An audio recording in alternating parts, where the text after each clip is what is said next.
தமிழ்நாட்டில் ரஞ்சித் நீட்டுக்கு எதிராக போராடுறாரு. இது வரைக்கும் நீட்டுக்கான போராடுறது நடிகர்களை கலந்துக்கிட்டாங்களா? இல்லை.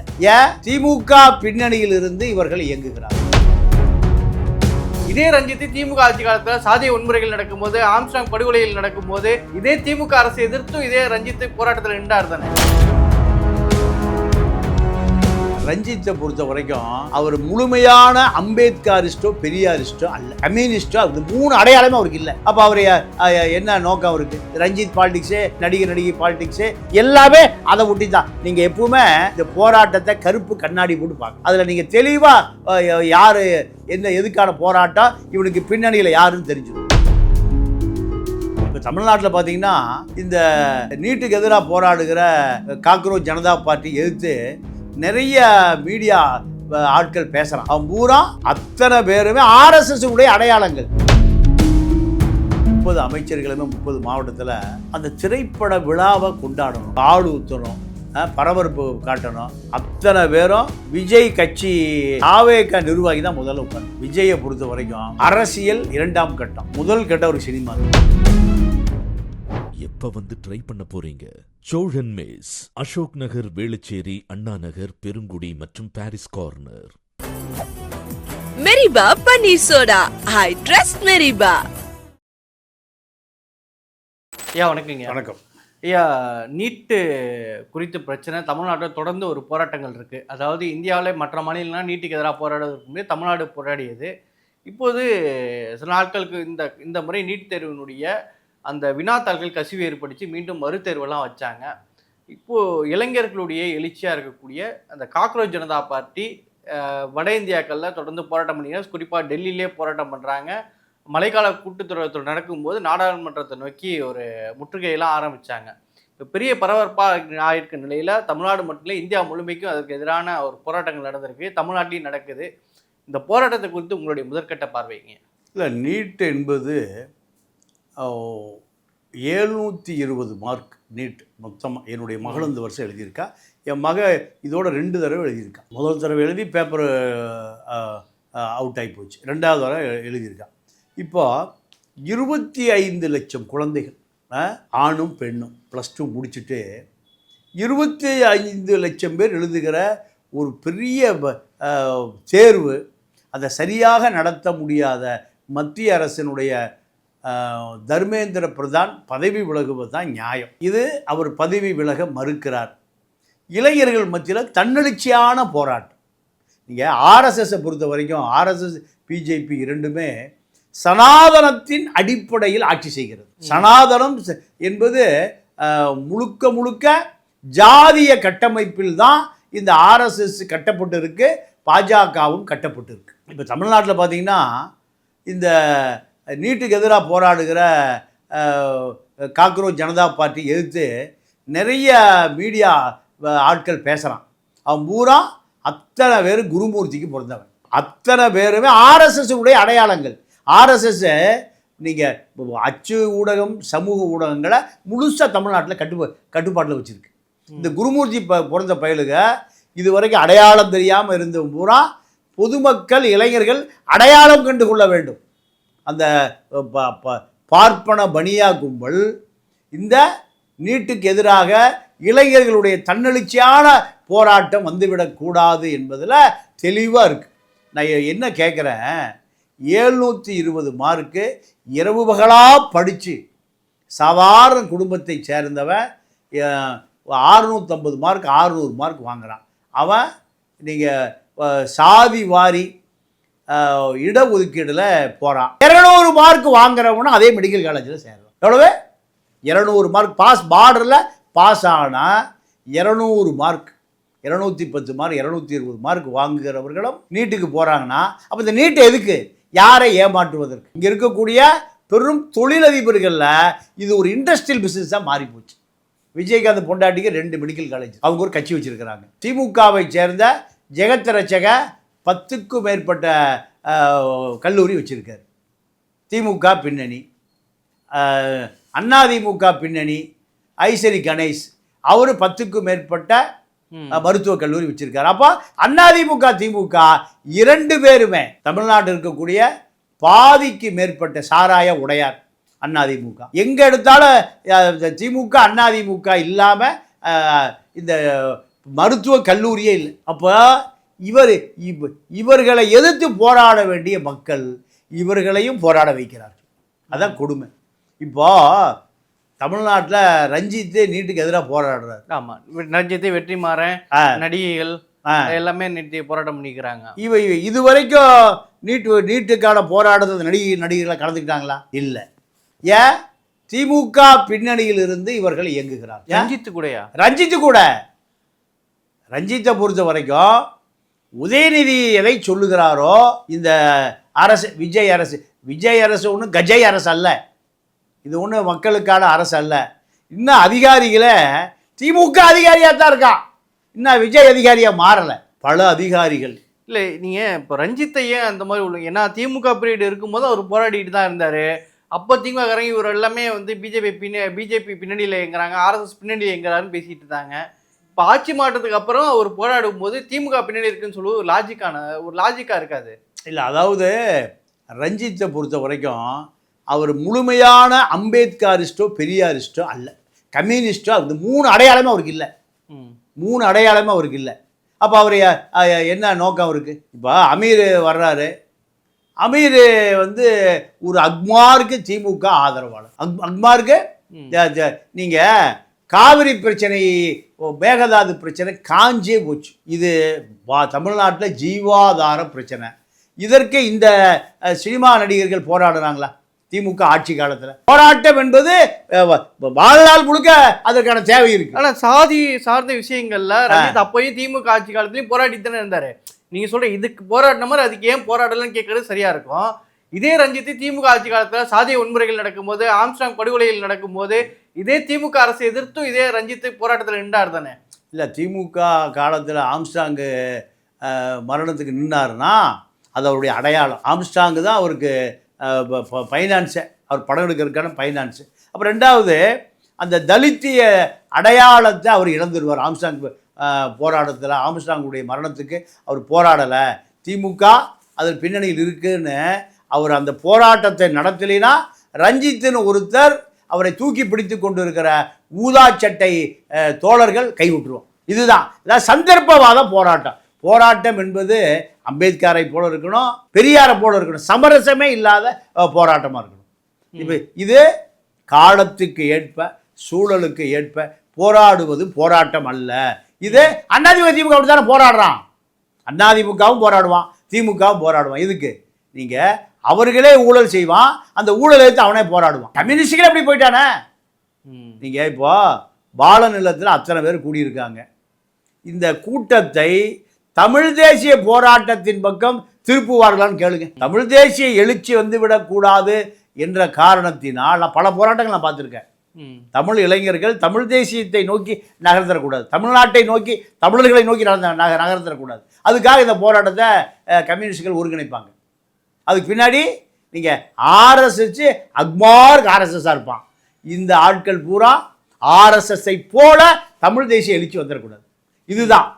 நீங்கள் கர்நாடகாவில் கன்னடத்துக்கான அதிகார மையம் இன்னும் இருக்குது. வாட்டாள் நாகராஜா கைதே பண்ண மாட்டான் அரசாங்கம். இந்த கன்னட தேசிய போராட்டம் இருக்கிற பொழுது ஆளுநர் மாளிகையை பூட்டி எடுத்து வந்துடுவான்.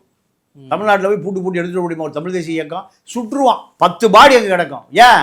உத்தரவு எங்கேருந்து வரும்? காவிரி பிரச்சனை 91 போராடுகிற பொழுது நீங்கள் ஹரிபாஸ்கர் ஒரு மலையாளி தான் சீஃப் செக்ரட்டரியாக இருந்தான். தமிழ் தேசிய போராட்டம் வந்துவிடக்கூடாது என்பதனால கோபியில் கர்நாடகா பஸ்ஸை நிறுத்தி 10 இளைஞர்கள் தீய வைக்கிறான்.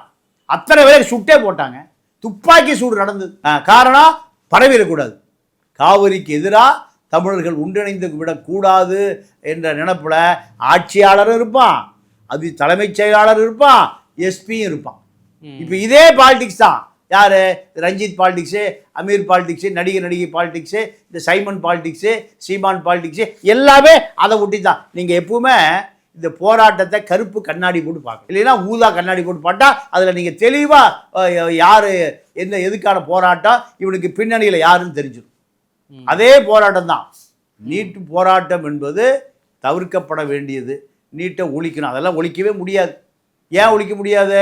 உச்சநீதிமன்ற வழக்கு பார்லிமெண்ட்டில் மேலவை கீழவை 2 அவையிலையும் தீர்மானம் கொண்டு வந்து சட்டமே ஆக்கிட்டான். இல்லை என்னன்னா அந்த அறிவு நேற்று கூட்டத்தில் பேசும்போதே சொல்கிறாரு, நான் வந்து தலைமைச் செயலகத்துக்கு எதிராக போராடும்போது என்னை வந்து கைது செஞ்சு அழைச்சிட்டு போனாங்க. ஆதவர்ஜுனா தான் என்னை வந்து அழைச்சிட்டு போனார். அப்போ ஆதவர்ஜுனா சொன்னார், நீட்டு விலக்கெல்லாம் நம்மளால் பண்ண முடியாது, சட்ட திருத்தம் நாடாளுமன்றத்தில் 3/2 பெரும்பான்மை வந்து சட்ட திருத்தம் பண்ணால் தான் தொழிக்க முடியும் அப்படின்னு சொல்கிறாரு. முதல்ல அதுவே சரியா? ஏன்னா நம்ம சட்டமன்ற தீர்மானம் கொண்டு வரோம், ஆளுநருக்கு போகுது, ஆளுநருக்கு அப்புறம் குடியரசுத் தலைவர்கிட்ட 2 முறை திருப்பியுமே குடியரசுத் தலைவர்கிட்ட போகுது. இப்போ குடியரசுத் தலைவர் ஒப்புதல் கொடுத்தாலே இது விலக்கு பெற முடியுதுன்னு அதை விட்டு ஆதவர்ஜுனா சொல்லுவது சரியா? இல்லை, ஆதவர்ஜுனா சொல்கிறது தான் சரி. அப்புறம் குடியரசுத் தலைவர்கிட்ட அந்த அதிகாரம் இல்லையா? கையொப்பமிட்டா விலக்கு பெற முடியாதா? அது நீங்கள் நாடாளுமன்ற 2 அவைகளிலும் முதல்ல தீர்மானத்தை போட்டு இது ரத்து பண்ணணும்ல. அது இந்தியா முழுமைக்குயா? தமிழ்நாட்டுக்கு இல்ல இல்ல இல்ல குடியரசுத் தலைவர்கிட்ட ஒப்புதல் பண்ண முடியாது. முடியாது முடியாது. நீங்க தமிழ்நாடு அரசு போடுற தீர்மானத்தையே ஆளுநர் ஒப்புதல் தர மாட்டேங்கிறாரு. அதாங்க, ஆளுநர் ஒப்புதல் கொடுத்தா, ஆளுநர் ஒப்புதல் கொடுத்திருந்தாருன்னா தமிழ்நாட்டுக்கு விலக்கு பெற்றிருக்க முடியும் தானே? முடியாது முடியாது. அப்போ அதே போல கர்நாடகா போவான், ஆந்திரா போவான், எல்லா மாநிலம் போய் முழுசா ரிலீஸ் ஆயிரும். அதுக்கு வாய்ப்பே இல்லை. ஏன்னா கல்விங்கிறது ஒத்திசைவு பட்டியலில் இருக்குது. மாநிலமும் சட்டம் ஏற்றலாம், மத்திய அரசும் சட்டம் ஏற்றலாம். அப்படி இருக்கும்போது மாநில அரசுக்கு அந்த அதிகாரம் இல்லைன்னு சொல்றது எப்படி சரியா இருக்கும்? இது நல்ல கேள்வி, அருமையான கேள்வி. நீங்க எமர்ஜென்சி வந்தது இல்லை 1974 அவசர நிலை பிரகடனம் வந்த பிறகு முதல் என்ன தெரியுமா பண்ணாங்க? மாநில அரசிடம் இருந்த கல்விக் கொள்கையை யார் எடுத்துட்டு போயிட்டா? மத்திய அரசு எடுத்துட்டு 42வது திருத்தப்படி. இன்னைக்கு வரைக்கும் அது வேணும்னு இந்த திராவிடம் போராடவே இல்லை. டெல்லியில பல பிரதமர்களை உருவாக்குனாங்க. ராத்திரி மூப்பனார் பிரதமர், விடிஞ்சா தேவகவுடா பிரதமர், கேட்கவே இல்லை. காவிரி பொய்த்து போனதுக்கு காரணமே தேவகவுடா காவிரி பிரச்சனையில போட்டிருந்த அத்தனை சட்ட திருத்தங்களையும் தனி நீதிபதி அத்தனை பேரையும் அவருடைய பவரை பயன்படுத்தி அத்தனை ரத்து பண்ணார். அதே போல தான் இந்த நீட்டை பொறுத்த வரைக்கும் மத்திய மேலவை கீழவை 2 அவைகளிலும் தீர்மானத்தை நிறைவேற்றி குடியரசுத் தலைவர் ஒப்புதல் கொடுத்தா தான் அட்டவணை 7 8 7 அட்டவணை 7ல் சட்டமாக்கினால் மட்டும்தான் நீட்டு விலக்கு பெற முடியும். எனக்கு இன்னொரு என்ன தெளிவுபடுத்திக்கிறதுக்காக கேட்கிறேன். இப்போ ஜல்லிக்கட்டும் இதே போலதான் இருந்துச்சு. நம்ம போராட்டம் பண்ணி தான் சிறப்பு சட்டம் கொண்டு வந்து நம்ம வந்து ஜல்லிக்கட்டு அனுமதி வாங்கணும். ஆமா, ஏன் அந்த வழிமுறை ஏன் நீட்டுக்கு பொருந்தாது? இல்லை, நீட் என்பது ஜல்லிக்கட்டு தமிழ்நாட்டினுடைய மரபுசாரா கலாச்சாரம் சம்மந்தப்பட்டது. நீட்டு இந்தியா முழுக்க அதில் கொண்டு வந்துட்டான். இந்தியா மொத்தமே ஒரே சிலபஸ் தான். அப்போ இப்படி தமிழ்நாடு மட்டும் விளக்க விட்டுட்டு மற்ற மாநிலங்களுக்கு நீட்டை, அப்போ இந்த மாணவர் கோட்டாவை எப்படி கொண்டு வருவான் மெடிக்கலில்? இதெல்லாம் அகில இந்திய அமைப்புகளோடு இணைக்கப்பட்டிருக்கு. அதனால் நீட்டு திமுக ஏமாத்துது. இதுக்கு வாய்ப்பே இல்லை. நீங்கள் இன்னொரு விஷயம் என்னென்னா, டெல்லியில் காங்கிரஸ் அரசாங்கம் இருந்த பொழுது நீட்டு வேணும்னு காங்கிரஸ் அரசாங்கம் கொண்டு வந்ததில் இந்த நாடாளுமன்ற உறுப்பினர்களும் ஆதரித்தார்கள். ஏன்னா அவ்வளோ பேர் காலேஜ் வச்சுருக்கான். ஜெகத் ரட்சகன் இப்படி பல பேர் காலேஜ் வச்சுருக்கான். அப்போ இவர்களெல்லாம் நீட்டை ஆதரித்தார்கள். ஏன்? மேனேஜ்மெண்ட், எங்களுக்கு மேனேஜ்மெண்ட் கோட்டாவில் தலையிடாதீங்க. 25 லட்ச ரூபா நாங்கள் இருக்கிற 100 சீட் இருக்குன்னா 50 சீட்டு பிளாக்ல சினிமா டிக்கெட் விற்கிற மாதிரி விற்றுக்கிறோம். இன்னைக்கு வரைக்கும் அது நடைமுறையில் இருக்க. திமுக அமைச்சர்கள், மத்திய அமைச்சராக இருந்தார் ஜெகத் ரட்சகன். அப்போ நீங்கள் நீட்டு விளக்க கேட்கலையே.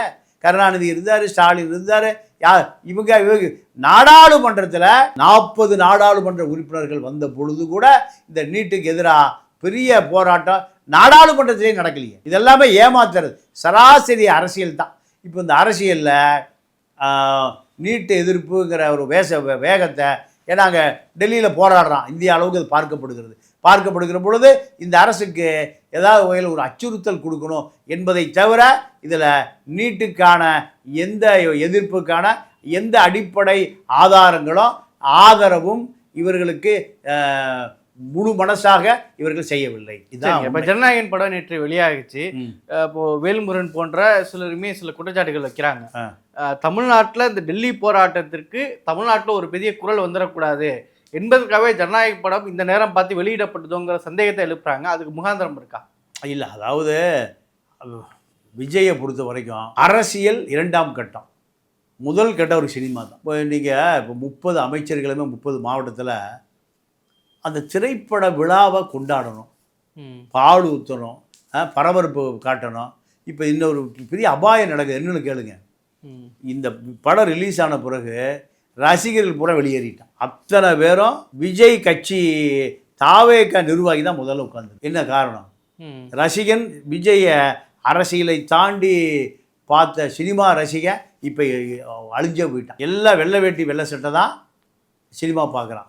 இதில் 1000 கோடி ரூபா பட்ஜெட் வந்துருச்சுங்கிறாங்க. 300 கோடி ரூபா முதல் நாள் கலெக்ஷன், 2வது நாள் 300 கோடி, 3 நாள் 1000 கோடி. அப்போ இதெல்லாமே போலித்தனமான சினிமா கவர்ச்சி விளம்பரமாக தான் இருக்கே தவிர, சினிமா தேட்டரில் பார்த்துட்டு வர்ற அமைச்சர்களை கேவி அழுகிறா போட்ட கேமரா வச்சு ஏன் நடிக்க மாட்டாருங்க. இந்த நாட்டில் என்ன பூகம்பம் வந்துருமா, சுனாமி வந்துருமா, இதெல்லாம் நிலநடுக்கம் வந்துருமா? அப்போது இதெல்லாம் திராவிட இயக்க பாலிசி. எல்லாம் அசிங்கம் பிடிச்ச, அலங்கோலம் பிடிச்ச ஆபாச திராவிட இயக்கத்தினுடைய அச்சசலாக தான் இந்த ஆட்சி நடக்குது. இது ஒன்றும் தலித்துக்கான ஆட்சியோ, தங்களுடைய தலைவராக பார்த்துக்கிறாங்க, இத்தனை வருஷம் திரையில் நடிச்சிருக்கிறாங்க, அவரால் தான் இன்னைக்கு இந்த நிலைமைக்கு அவங்க வந்திருக்கிறாங்க. இவங்களாம் மந்திரி ஆவாங்களா, எம்எல்ஏ ஆவாங்கன்னு நினச்சி கூட பார்த்து அவங்களே நினைச்சிருக்க மாட்டாங்க. அப்படிலாம் இருக்கும்போது ஒரு கடைசியாக திரையில் பார்க்கும்போது ஒரு எமோஷன் வரதானே செய்யும். அதுங்க ஏதாவது இந்த நாட்டில் உலகத்துக்காக போராடின பகத்சிங்குக்கு எவனும் அழுகலை, கக்கனுக்கு எவனும் அழுகலை. பெரியாரை கொண்டு போய் பெருங்கோடீஸ்வர குடும்பத்தை சேர்ந்த இளைஞன் பெரியார் கொண்டு போய் பெல்லாரி ஜெயிலில் கொண்டு ராஜாஜி போட்டார். உடம்பெல்லாம் இப்படி பொத்து வடி ஆரம்பிச்சு, அதை பார்த்து எவனும் அழுகலை. கக்க எம்ஜிஆர் பழக்கடை பாண்டியை பார்க்குறதுக்கு மதுரை ஜிஹெச்சுக்கு போகிறாரு. ஒரு ஆள் கிழிஞ்ச பாயில் கோமணத்தை கட்டிட்டு படுத்து கிடக்கிறாரு, ஈயத்தட்டை தலைக்கு வச்சுக்கிட்டு. அதை பார்த்து எவனும் அழுகலை. ஒரு படத்துக்கு 500 கோடி ரூபா சம்பளம் இல்லையா? எவ்வளவு? 500 கோடி ரூபா. ஒரு நிமிஷம் கூட ஏசி இல்லாமல், கேர்பன் வேனம் இல்லாமல் இருக்க முடியாது. ஒரு நிமிஷம் கூட. ஒரே ஆளுக்கு 5 பேர் சர்வீஸ் பண்ணுவான். ஒரு சிகை அலங்காரம், இடை அலங்காரம், ஷூ மாட்டி கூட கொடுத்த, மேக்கப் போடுற கொடுத்த, ஒரு ஆளுக்கு 5 பேர் பணிவிட செய்வான், 10 பேர். இதை பார்த்து அழுகிறான்னா அவனுக்கு நீங்கள் ஸ்டாலின் தான் என்னடா சினிமா, அவன் அனுபவிக்கிறதுக்கு நம்ம காசு கொடுக்குறோமையா, அவன் உல்லாசமாக வாழ்வதற்கு நம்ம கொஞ்சம் கொஞ்சமாக சேர்த்து கொடுக்குறோம், இதுதான் சினிமானார். இப்போ இதுதான், இதுக்கு அவன் அழுகிறான்னா மக்கள் தான் அழுகணும். இவர்களையெல்லாம் கோட்டையில் அனுப்பியதற்கு யார் அழுகணும்? மக்கள் தான் அழுகணுமே தவிர அவர்கள் அழுக வேண்டியதில்லை. அதெல்லாம் அழுகலைன்னா அவனுக்கு மந்திரி கிடையாது. இதுதான் இப்போ இந்த ஜனநாயகன் படம். ஜனநாயகன் படத்தை பொறுத்த வரைக்கும் அது அவருடைய தனிப்பட்ட விஷயம். இது நாட்டுக்கான விஷயம் அல்ல. ஏன்னா நாட்டுக்கான விஷயமா அதை மாற்றிட்டான். காரணம் இந்த திராவிட இயக்கம் சொல்லி கொடுத்ததான், வேற ஒன்றுமே இல்லை. எல்லா மூலம் அங்கே தான். தமிழ்நாட்டை பொறுத்த வரைக்கும் திராவிட இயக்கம்தான் ஆரம்பித்து வச்சது. காமராஜர் பேசிகிட்டு இருக்காரு திண்டுக்கல்ல, பேசிகிட்டு இருக்கும்போது எம்ஜிஆர் வந்துட்டான், எல்லாம் ஓடி போயிட்டான். என்னடா நடக்குதுன்னு கேட்குறாரு. எம்ஜிஆர் வந்துட்டார், நடா கூத்தாடி போயிட்டு போகாதீங்கடா பின்னாடி, அவனுக்கு பிறகு அவன் கூத்தியாளுக்கு தூக்கி கொடுத்துட்டு போயிடுவான்டா, இந்த நாட்டை நாசமாக போயிருண்டான்னு. அதே தான் இப்போ கூத்தியா போய் காத்தியா வந்து மீத்தியா வந்து இப்போ ஓடிட்டுருக்கு. அதனால் மக்களுக்கு அரசியலே போய் சேராமல் தடுத்த இயக்கம் திராவிட முன்னேற்ற கழகங்கள் தான். இப்போ விஜய்க்கு பதில் சொல்வதிலேயே திராவிட இயக்கம் அழிஞ்சு போச்சு. எந்த சினிமாவை வைத்து அரசியல் செய்தார்களோ திராவிட இயக்கம், திராவிட முன்னேற்ற கழகம், அதே சினிமாவில் அவர்கள் அழிக்கப்பட்டார். இப்போ அதுதான் தொடருது. தவேக ஆட்சியிலையும் அந்த சினிமா தான் தொடருது. இது ஆரோக்கியமான அரசியலே அல்ல. அதிகாரிகள் பூரா இன்னும் திமுக அதிகாரியாகவே தான் இருக்கான். ஆதவ் பேசுகிறாரு, கரூரில் செத்து போனதுக்கு பூரா போலீஸ்காரன் தான் சதி பண்ணிட்டான். உயர் போலீஸ் அதிகாரி போய் விஜய் சொல்லியிருக்காங்க, இப்படிலாம் பேசக்கூடாதுன்னு சொல்லுங்க, ஏப்பா இனிமேல் பேட்டியே கொடுக்காத. ஆதவே நிர்மல் பார்த்துக்கோ, நீ இப்போ பேட்டி கொடுக்காதுன்ட்டார். அப்போது இப்படித்தான் ஓடுது அரசியல். அதிகாரிகள்னா திமுக அதிகாரிகள், அண்ணாதி. இப்போ அவர்கிட்ட இருக்கிற சாய்குமார் சீஃப் செக்ரட்டரி, விஜயகுமார் ஒரு செக்ரட்டரி, செந்தில்குமார் ஒரு செக்ரட்டரி, 3 பேரும் எடப்பாடியை தூக்கி பிடித்தவர்கள். அத்தனை ஊழலும் எடப்பாடி தான். எங்கே நீங்கள் வரட்டுப்பாளையத்தில் அந்த ஐயோ சாராய ஆலை, மேட்டூர்லேருந்து 200 கோடி ரூபா செலவில் அந்த தனியார் ஆலைக்கு மின்சாரம் போகுது. 200 கோடி ரூபாய் செலவுல பேசியிருக்கோம். காவிரி ஆற்றிலிருந்து 1 மீட்டர் விட்ட தண்ணி போகுது. இதை செய்து கொடுத்தவர்கள் யாரு? இந்த சாய்குமார், சீஃப் செக்ரட்டரி, செந்தில்குமார், விஜயகுமார். திமுக ஆட்சி காலத்துல இதே அதிகாரிகள், தாவேக ஆட்சி காலத்துல அதே அதிகாரிகள். Chief secretary Saikumar, Senthilkumar CM secretary number 1, Vijayakumar industrial secretary number 1. இந்த அரசை நடத்த முடியாம விஜய் திணறுகிறார். இதுதான் இன்றைய தமிழகம், இன்றைய நீட்டு போராட்டத்துக்கான பின்னணியும் இதுதான். சரிங்க, பல்வேறு விஷயங்களை பயிர்ந்து கருத்துக்கு நடத்தும் நன்றி. நன்றி, வணக்கம். எப்ப வந்து ட்ரை பண்ண போறீங்க? சோழன் மேஸ், அசோக் நகர், வேளச்சேரி, அண்ணா நகர், பெருங்குடி மற்றும் Parry's corner. Meriba Paneer Soda. I trust Meriba.